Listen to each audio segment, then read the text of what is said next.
So let's start the standard integrals with the most obvious, which is the power rule of integration. So we had the power rule of differentiation, which said that the derivative with respect to x of x to the power of n equals n times x to the power of n minus 1. Well, you could also write this rule as derivative with respect to x of x to the n plus 1 equals n plus 1 times x to the power of n. And so it is this power rule of differentiation which we are going to apply and to try to reverse it. And so therefore this means, since n is a constant here, and this formula works only when n is a constant, not a quantity that depends on the value of x. So I could write this as x to the power of n equals the derivative with respect to x of x to the n plus 1 by n plus 1. And using this, we will get the value of the integration of x to the power of n. So integration of x to the power of n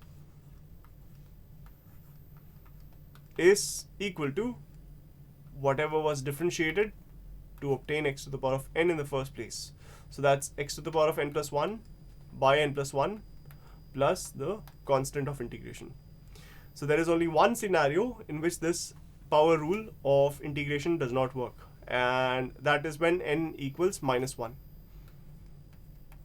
For n equals minus 1, there is a separate rule, and thus we get the power rule of integration. For example, if I have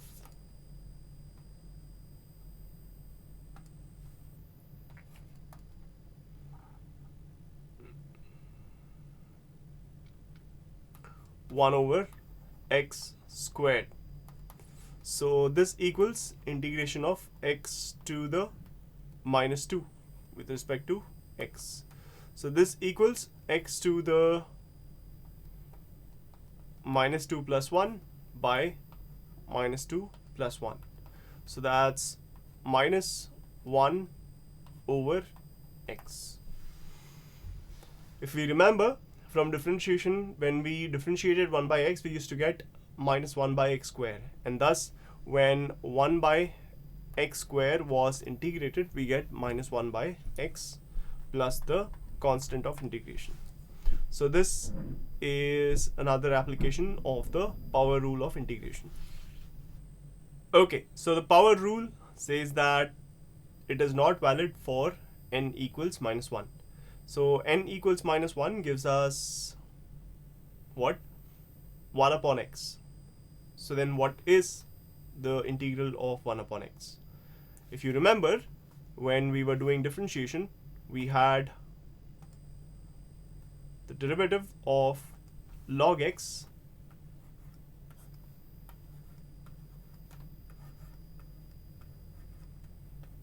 as 1 upon x. And since integration is the reverse process of differentiation, when I integrate 1 upon x, I will get log of x as the answer.